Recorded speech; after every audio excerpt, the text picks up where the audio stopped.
أهلا وسهلا فيكم في الحلقة الخامسة من عن العهر أتحدث نجاح بني حمد. بس بدي أحكي شوي عن الحلقة الرابعة. أنا آسفة، معلش سامحوني، أفكاري ما كانت مرتبة زي بقية الحلقات.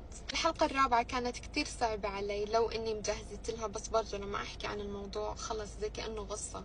بس حبيت أوضح لكم أكمل شغلة. أنا وبابا لما رحنا على أمريكا، بعدين أنا رجعت على الأردن، أنا رجعت لحالي، بابا ضل بأمريكا من وقتها لليوم. أبوي بنزل على الأردن كل أكم من سنة 3 أسابيع بس، فما كنت أحكي له. وبنفس الوقت هذا الحكي بلش بال2004، ما كان في تليفونات، ما كان في نت زي هيك. كنت بتذكر بنشتري بطاقة اسمها بطاقة معاك أو بطاقة وينك، كنا نشتريها من شركة الاتصالات، بعدين ندق من الأرضي بالبطاقة هاي عشان نحكي مع بابا. ولما كنا نجيب هاي البطاقة كان الكل يلتم وينحط سبيكر، عرفتوا؟ وأصلا أنا كنت أخاف أحكي، لأنه أنا كنت متأكدة إنه لما أبلش أحكي بدها تضربني. وهي صارت أول مرة نطقت لأهلي اللي هو دار تيتا إنه أنا كنت أتعنف بالبيت، كنت صف خامس، أول مرة نطقت. وبس رجعنا على البيت، لأنه أهلي سألوها أنتي بتعملي هيك، مش عارفة ليش عملوا هيك، بس مش مشكلة. لما سألوها هي أنكرت. روحنا على البيت وأنا أكلت أكلة، فأنا صرت أخاف إني أنا أحكي. وهي لما شافت على الخامس، كنت سادس، لما إجيت بلش بدي أنطق شو بصير معي، عملت مشكلة كبيرة مع دار تيتا وسيدو، ما إلها حل، إلها أول ما إلها آخر، وقطعت رجلهم عن البيت. يعني أول إشي أبوي مسافر فأخذت راحتها، تاني إشي قطعتهم عن البيت واستفردت فيني. فأنا صرت أخاف أحكي. بس إذا بتتذكروا جارتنا أم هاشم اللي قلت لكم عنها، جارتنا أم هاشم هي اللي كانت تيجي تشيل الغولة عني. وبدي أحكي لكم موقف صار مع جارتنا اللي تحت، بدي أسميها أم علا. هلا أم علا كانت تدرس رياضيات، وكانت تدرس كل أولاد الحارة، كانت معلمة خصوصي، كانوا يلتموا عندها الحارة بما فيهم أولاد نجاح، وكانت تدرسهم. ما كانت تقبل أنا أدرس عند أم علا، كل الحارة كانت تدرس عند أم علا خصوصي إلا أنا. فأم علا بيوم من الأيام حزنت علي وحكت بدي أجمع كل بنات الحارة أدرسهم إشي عن الرياضيات، كان إشي جديد بدنا ناخده، بدنا نفوت فيه. قررت هي تدرس الكل، وكلنا اجتمعنا عندهم بما فيهم أنا. مين عرف؟ نجاح، قسما بالله، لأنها ساكنة تحتينا، إجت من فوق لتحت زي الغولة، فتحت الباب عند أم علا وإحنا كليتنا قاعدين وبنات ندرس قاعدين الرياضيات، مسكتني من بلوزتي وشعري طولني، كيف أنا أخذ درس خصوصي. وبتعرفوا شو عملوا هدول البنات؟ كانوا صغار وعادي مش مشكلة. تاني يوم راحوا حكوا للمدرسة وبلشوا يتنمروا علي، حكوا للبنات شو شافوا لما يسمعوا صوتي، كيف مسكتني، كيف ضربتني، كيف صوتي دايما طالع بالبيت، وأخذوا الموضوع مسخرة.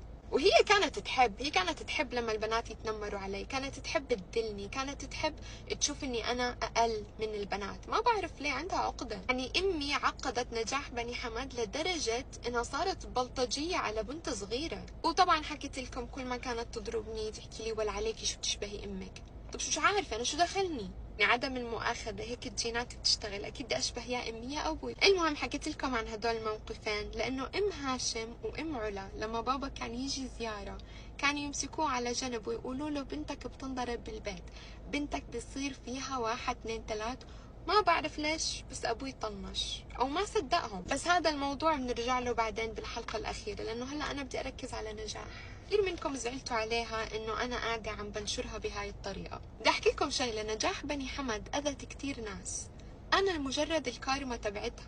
يعني ما بتصدقوا قد ايه ناس بعتوا لي شكرا لأنك أخذتي أول إشي حقك منها وحقنا كلنا. هاي نجاح كانت دايما دايرة بالحارة لليوم، أنا النوقة والأقرع الله ما حد بيقدر لي، تحكي ما حدا بيقدر لي، إجا مين يكسر راسها. ففي وحدة بعتت لي مسج ذكرتني بقصة نجاح بني حمد عاملتها فيها. نجاح بني حمد محصلة على صور هاي المرة، ما بدي أحكي لكم كيف لأنه أنا بدي أحمي هاي المرة. هاي المرة بعت صور لزوجها، لزوج المرة عنها، صور مثلا بقميص نوم، بفستان، بتعرفوا الوحدة بتعمل هيك. وقعوا بإيدين مين؟ وقعوا بإيدين نجاح بني حمد. بتعرفوا شو نجاح بني حمد عملت؟ أخذت صور هدول المرة وبعتتهم لابنها الكبير مع زوجها، يعني هي متزوجة، مش فاهمة إنه أنتي ليش عملتي هيك. وقعوا الصور بإيدها، لمجرد إنه وقعوا الصور بإيدها، وهي دايما بتحب تعمل هاي الأشياء بالناس، فاللي زعلان على تشهير نجاح، على فكرة هي زرعت وقاعدة عم تحصد، هي بمرحلة حصاد هلا، وهي القصة مش كتير قديمة، قبل 3 سنين. نجاح عارفة فيها وحتعرف مين هي المرة. اسمعوا نجاح حكايتها حكاية كتير، بعتولي شكرا شكرا شكرا. وكمان بدي احكي لكم اكم من تفصيله. لما انا رجعت من امريكا على الاردن كان عندي العاب، مش ابوي بده يشتري لي العاب. بتعرفوا شو عملت؟ اخذت العابي وزعتهم على اولاد اخوتها. كمان انا بلشت تعلمني كيف انظف البيت وانا صغيره عمري 7-8 سنوات. البيت كله كان تنظيفه علي بالضرب. فهمتوا؟ يعني هي كانت نفسي معنوي وجسدي بنفس الوقت، كانت شغاله مشغوله. مش مشكلة. المهم هذا الاشي اثر علي على كبر، اثر على نفسيتي، اكيد كنت احس بغصة. اجيت على امريكا اكمل مدرسة وعمري 16 سنة. كملت مدرسة وكنت احس بدقات قلبي في اشي غلط. رحت على المستشفى، من يومها لهلا صرت عاملة 3 شبكيات على عمر 19. هلا في جهاز بقلبي عشان ينظم دقات القلب اسمه بيس ميكر.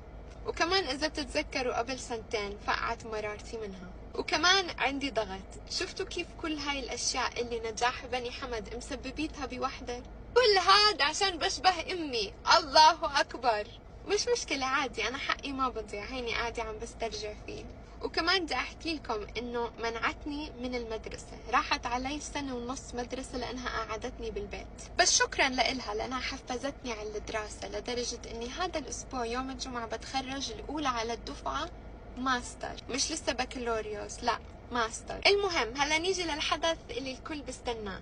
ليش لينا بامريكا ونجاح مش بامريكا؟ عزيزيني خليني احكي لكم. ابوي قدم اوراقنا، تمام.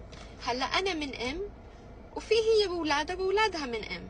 هلا السفارة الأمريكية أعطتني وراقي بأم أبوي مطلق أمي، وفي أنا وأبوي. أوكي أعطوني وراقي، حكوا لنجاح أعطينا بس شوية وقت بدنا نبحث بأكم من موضوع. بابا أخذني على أمريكا وحكى لها وأنتي بس تطلعي وراقك بجيبك أنتي والأولاد. سبحان الله، نجاح ما قدرت تصبر.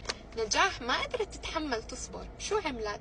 راحت على مصر وقدمت اوراقها من مصر عشان تشوف بلكي السفارة الأمريكية بمصر تكون أسرع من السفارة الأمريكية بالأردن. هي لما عملت هيك حركة رد فلاج عند السفارة الأمريكية، يعني وهي بالمقابلة بيحكوا لها احنا شايفين انك قدمتي بالأردن، ليش قدمتي بالأردن وبدك تقدمي كمان مرة من مصر؟ ما عرفت شو تجاوب، ما عرفت تحكي لهم والله طيزي كانت مفلفلة وبدي وراقي بسرعة. فقام اللي بيقابلها بالسفارة الأمريكية حس في اشي غلط، حطها على بلاك ليست، ممنوع نجاح بني حمد تفوت أمريكا. هي القصة صارت 2013 2014 ولليوم نجاح ما دخلت أمريكا وممنوعة تدخل أمريكا. اسمعوا الله كبير، هيها مرمية بالزرقاء. أبوي يتجوز عليها بأمريكا السورية الأمريكية الإسبانية، ما خلى جنسية أبوي ما تجوزها عليها. سبحان الله، الدنيا لفت ودارت. عن العهر أتحدث، نجاح بني حمد.